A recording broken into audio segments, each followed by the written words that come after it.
A few years ago, we'd recognized that there were a number of initiatives that were happening regionally, including initiatives that the CTO was undertaking that brought light on the fact that our human resources are really the means by which we will remain competitive destinations.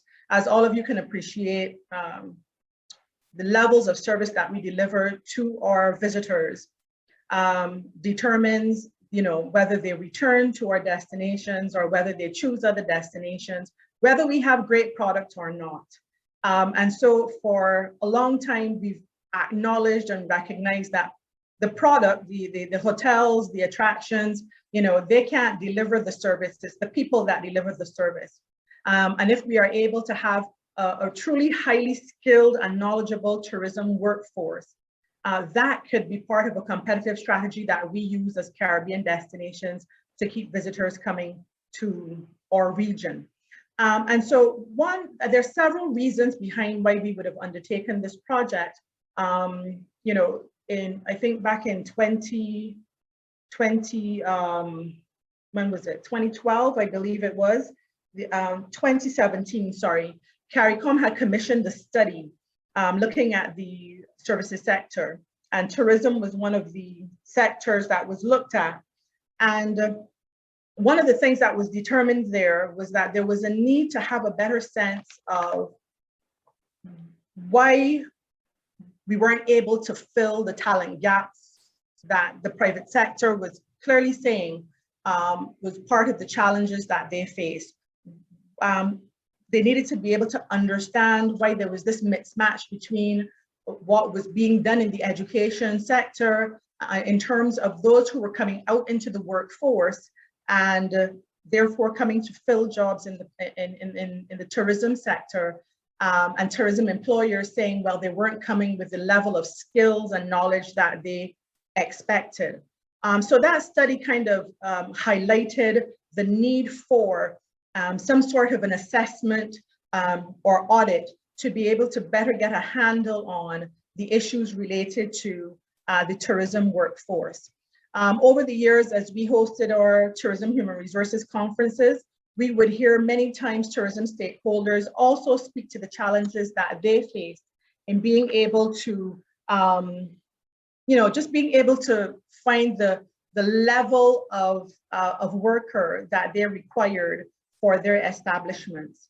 And so it is at this stage that we are here with the help of the Caribbean Development Bank, who is funding this project, to really take a close look at some of these issues which have been affecting the tourism workforce over the years.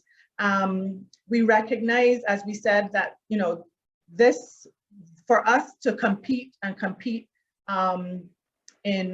for the most part, sometimes in an environment that is not actually a level playing field, we as small destinations have to up our game, and our human resources and our ability to deliver on service has to be strong.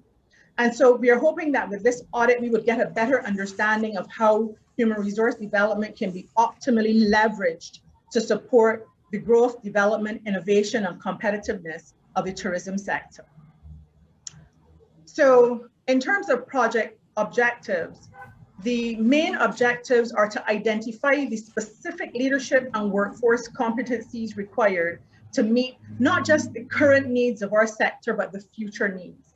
I think COVID has put this very clearly into context for us.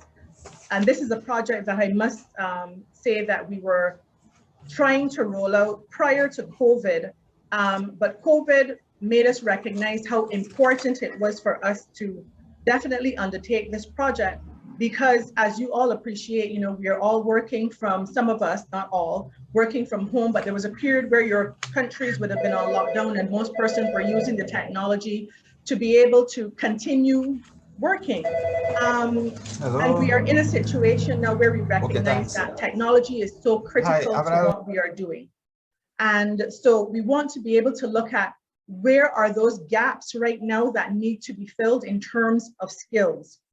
We also want to to provide a detailed review of the critical competencies and resources that are necessary for the development of a sustainable, high-performing Caribbean tourism workforce. You know, as our destinations look at diversifying their tourism product, enhancing their tourism product, we also have to recognize that these things will come with the need for new and enhanced or enhanced skills.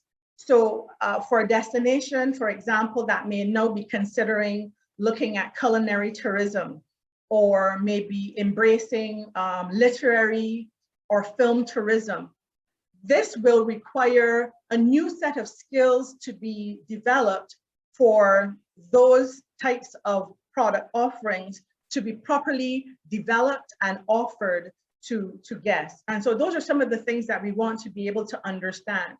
What are some of these critical competencies for some of these new, for the current areas that of tourism that you're involved in, but also for based on your tourism plans, your master plans, and your strategic plans, and looking in 5 years ahead, what you would like to be able to be doing, what are the types of products that you want to look at, that you have the type of skill sets that will be in place to be able to achieve those goals. And lastly, to provide valuable information and recommendations that will assist with the development of policies and better planned interventions related to human capital.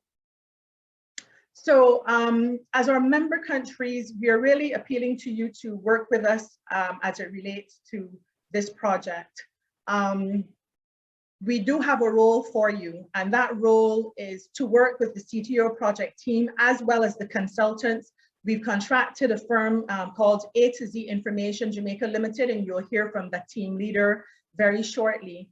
And we have to go through a process during this audit of identifying and being able to categorize the concerns of key stakeholders in both the public and private sector, as well as the NGO and CBO communities. And so we are asking our members to engage the consultancy firm and CTO in a number of ways. One, by identifying a focal point, what we're calling a national focal point person. And correspondence has gone out, went out actually, I believe today, related to, sent out to your heads, directors, as well as permanent secretaries. Really asking for your input in identifying someone with whom CTO and the consultants could engage with to facilitate, for example, introductions to other government agencies. As you can appreciate from the title of this project, we would be looking at information from departments of labor, statistics, immigration, and those are not entities that we can just directly outreach to. So through your national focal point person, we would be seeking to get that assistance. And for the Ministry of Tourism or the National Tourism Office to be that partner that says, this project is legitimate, we endorse it, and we support your assisting the CTO and the consultants with this project. We would be asking our members to also participate in the consultations with a team of consultants. Over the period of 10 months, you will hear about various focus groups that will be held, meetings that will be required for your participation, and we just beseech you to be a part of that so that we are able to get a good sense of the information that is out there that could lend towards the meeting or outputs, and you'll hear a little bit of the outputs shortly from the team lead from the consulting firm.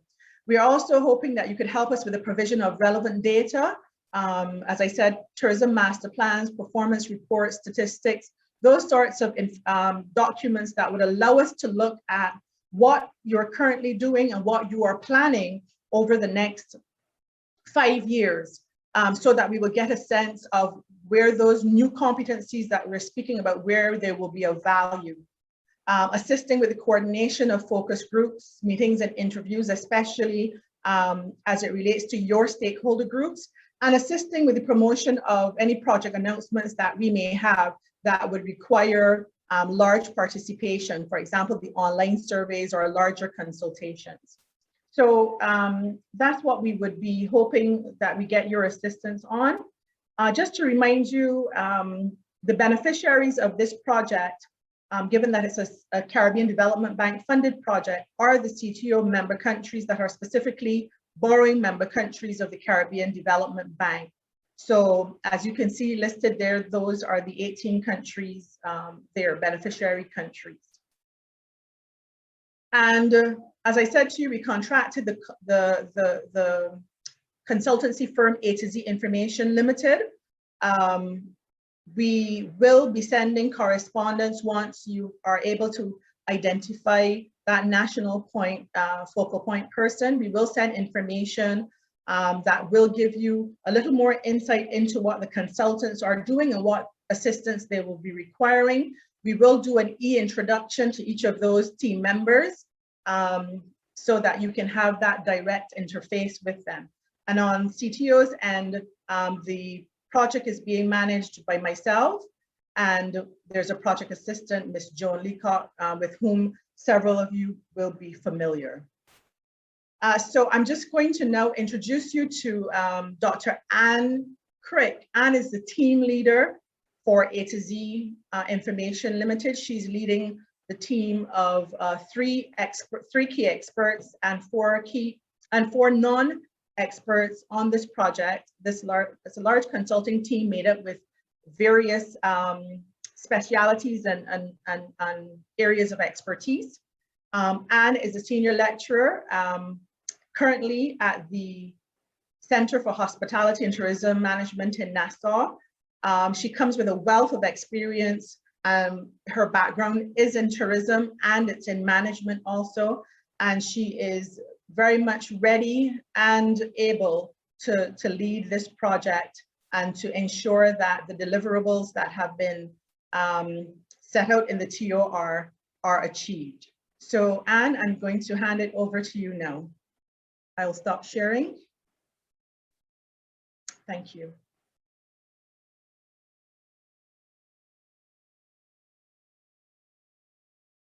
And you're muted, Anne. Oh, there you go. Hi, good afternoon, everyone. It is my pleasure to be here, and I know that I'm going to have to be really, really quick because we are well over your time, and I thank you for the time that you have allotted. So I'm actually timing myself, so I won't keep you too long. As Sharon said, we do have a number of experts working with us. This is Mr. Robert Gregory. He comes to us from the HEART NTA, which I'm sure many of you are familiar with.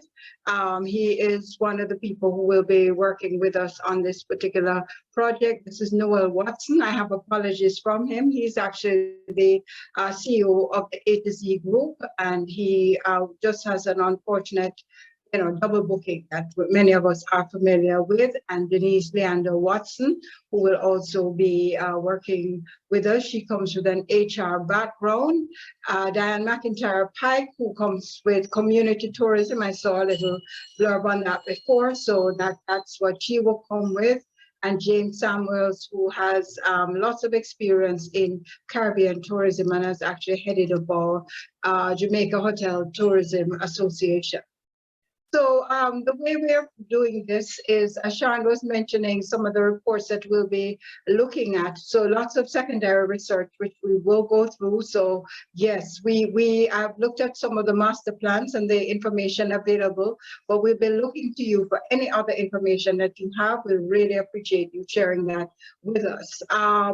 Then we're going to use that to identify some of the gaps that we know exist. Where do you want to go in the future? What are the challenges you've had that will lead us to the gaps and the things that we have to investigate. So over to the right, you see the primary research, and we're all familiar with the research process, so I won't go through that with you. Coming out of that, we will analyze the data and then come up with some nice reports, which we think will be very helpful to you. I'm just going to speak to the reports very briefly. one of the reports that will be of particular interest to many of you will be the skill supply and demand.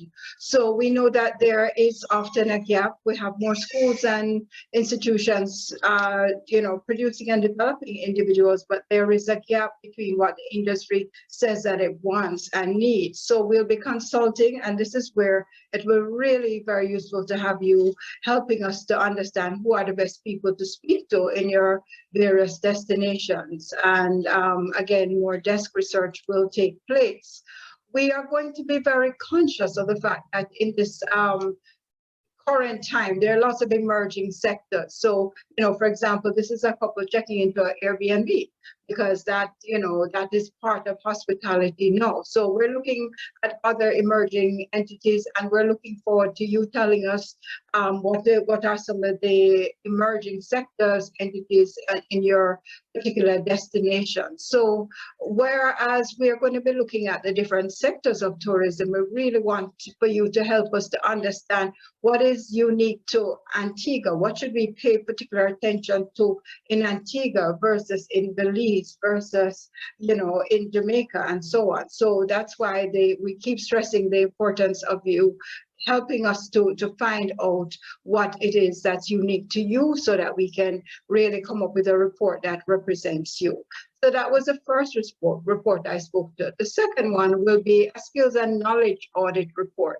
So we're going to do some of the things that you're already familiar with, a SWOT analysis and a PESTLE analysis. We'll also be looking at resource-based approach and a competitive analysis, because as I read the master plans, I'm seeing everybody wants to be unique. Everybody wants to be different and to stand out from other destinations, which is understandable. So we're going to be using particular tools to identify what it is that you need to have and what you currently have. So that's the skills and knowledge audit report. I'm going very fast, so please forgive me.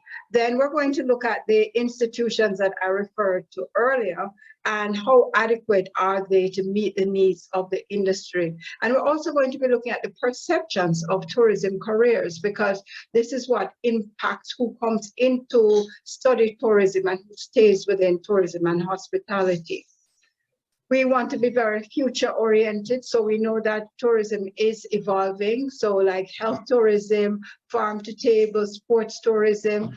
We want to be able to guide you, because one of the things that Sharon stressed to us a number of times is that the reports must be very practical and very action oriented. So we want to be able to develop a set of public sector policies and strategies, as well as private sector policies and strategies that will help to look towards the future. What does the tourism work of the future have to look like? And then out of that, we will develop a composite regional tourism industry, lots of words, subsector enterprise profile that will help us to understand for each of the sectors what is required for each of the sectors. And as I mentioned before, for the emerging sectors like adventure tourism, farm to table, and so on. We'll be looking at the public, the private sector, the emerging sectors, and those sectors that are linked, such as education, promotion, and marketing. And I have here the list of the entities that we will be looking at, and we're really looking for you to add to that, because we recognize that there might be some that we miss, and we want to ensure that we have a comprehensive look at who you have. We want to be very focused on being representative, hence getting about your destination and getting to the key individuals and not missing out some important ones. Therefore, we need to be inclusive. We want to talk to people who will, share with us their lived experience, what it is like. So we're not going in with assumptions. We want to hear from the people of the region what it is, what do they think of tourism, and what is it like to work in tourism, and from employers as well. Of course, we're in the midst of the pandemic, so we do have to be safe. So most of this will be taking place online. This now would be focus groups for some groups and entities. Elite interviews would be for those individuals who have a wealth of information, and it's useful to interview them one-on-one. lots of surveys, which are very efficient and a quick way of gathering and analyzing data. And as I mentioned earlier, desk research. And then this is pretty much what it will look like. As Sharon mentioned, it is a 10-month program and we are 1 month in. And that is it. Hopefully I didn't keep you too long. I want to thank you for listening and really looking forward to your support going forward.